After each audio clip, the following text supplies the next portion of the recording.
Salut, c'est Red, de retour pour une semaine de vidéos.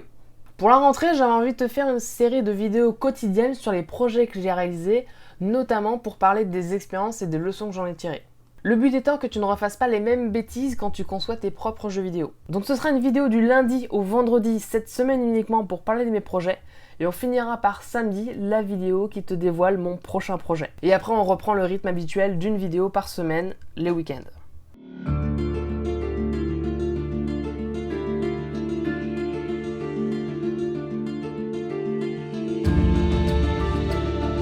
Donc pour cette première vidéo, on va retourner aux années collège-lycée où j'ai réalisé mes deux premiers jeux, World of Fantasy et World of Fight. Et au travers de ces jeux, j'ai appris principalement 5 leçons. Ose aller de l'avant et aller au bout de ce que tu fais au lieu de constamment recommencer en te disant que cette fois-ci tu vas le faire mieux. N'hésite pas à te parler de ton projet publiquement pour montrer un peu l'avancée du jeu et n'hésite pas à tenir un journal de développement pour voir tout le cheminement que tu as eu durant la conception du jeu.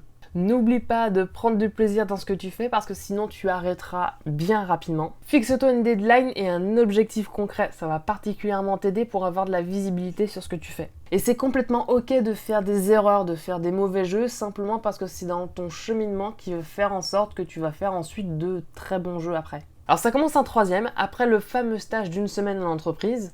À ce moment-là, j'ai eu le droit à avoir mon premier ordinateur portable. Et avec cet ordinateur, durant les vacances de février, je vais notamment m'intéresser à la conception de jeux vidéo, notamment en apprenant la programmation. Donc j'apprends dans mon coin le C et la SDL pour ceux qui connaissent, et au bout de quelques mois, je me dis que ça y est, je peux enfin commencer à créer mes premiers jeux vidéo. J'en parle du coup à des amis, et c'est à ce moment-là que je vais créer mon premier RPG avec un pote qui est très intéressé par le graphisme.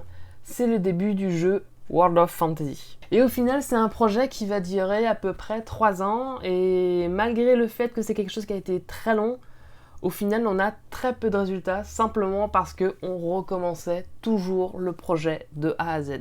Puisqu'au début, le code que je faisais, et même les premiers essais graphiques, n'étaient pas forcément super bons. Du coup, au bout d'un moment, on se disait... Non mais franchement, on peut faire carrément mieux, vas-y viens on recommence. Et cette fois on part sur des bases beaucoup plus saines, avec cette fois une meilleure approche de ce que l'on fait et du travail de meilleure qualité. Du coup on refaisait les mêmes images, on refaisait les mêmes portions de code, c'était mieux. Et c'est plaisant de refaire quelque chose et de se dire bah cette fois je l'ai bien fait, mais concrètement bah t'avances pas. Alors pour le coup je pense pas non plus que ce soit une mauvaise chose d'avoir fait ça comme ça.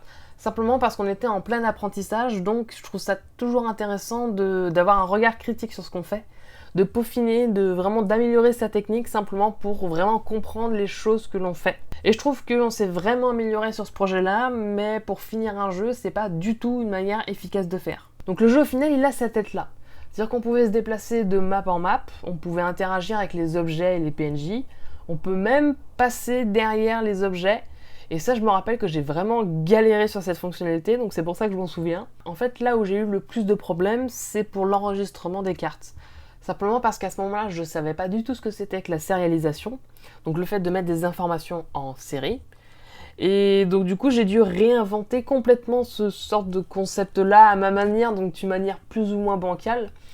Et c'est vraiment ça qui a posé problème dans la conception du jeu, puisque j'avais du mal avec le fait d'enregistrer de l'information. Du coup, j'ai réalisé un éditeur de niveau pour réaliser beaucoup plus facilement les maps et surtout ne plus se cogner avec cette histoire de sérialisation. Donc du coup, c'était vraiment beaucoup plus simple de réaliser les maps et pour le coup, ça nous a vraiment aidé. Il manquait surtout notre système de combat qui était planifié mais qui n'était pas encore programmé, et c'est notamment ce système de combat qui se retrouvera dans notre jeu World of Fight. Mais avant de passer à ce jeu, une dernière chose qui nous a vraiment aidé, c'est le fait d'avoir mis des news sur un forum sur notre jeu. J'avais donc créé un thread sur un forum où on donnait les nouvelles du jeu World of Fantasy. Et c'est peut-être con, mais ça nous a vraiment aidé simplement parce que le projet était public. On avait une certaine pression du coup, on voulait pas perdre la face. Et surtout, on avait des retours rapides de la communauté, donc pour le coup, ça nous a vraiment aidé, notamment à tenir sur la longueur. Donc je te conseille vraiment de faire ça, ose parler de ton projet. Même s'il est nul d'après toi, il y a toujours moyen de présenter des choses, de parler de ce que tu fais. Donc on a recommencé plusieurs fois le projet, jusqu'à arrêter en terminale, on s'est dit c'est bon, on va arrêter. Et c'est à ce moment-là qu'on a commencé le jeu World of Fight. Alors ce jeu-là s'inscrivait dans ma scolarité, puisqu'on devait le réaliser dans le cadre de mon option au bac, ISN, informatique et sciences du numérique. C'était la première année que ce truc-là arrivait. Alors dans cette option, on faisait de l'informatique de façon un peu plus poussée. Donc avec 3 ans de programmation dans les pattes, j'avais un peu plus d'expérience et j'arrivais un peu plus facilement à maîtriser les choses. Donc pour le coup, j'étais content. Et donc quand est venu le projet final à valoriser pour le bac, je me suis mis avec cet ami graphiste-là et on s'est mis à faire le jeu World of Fight.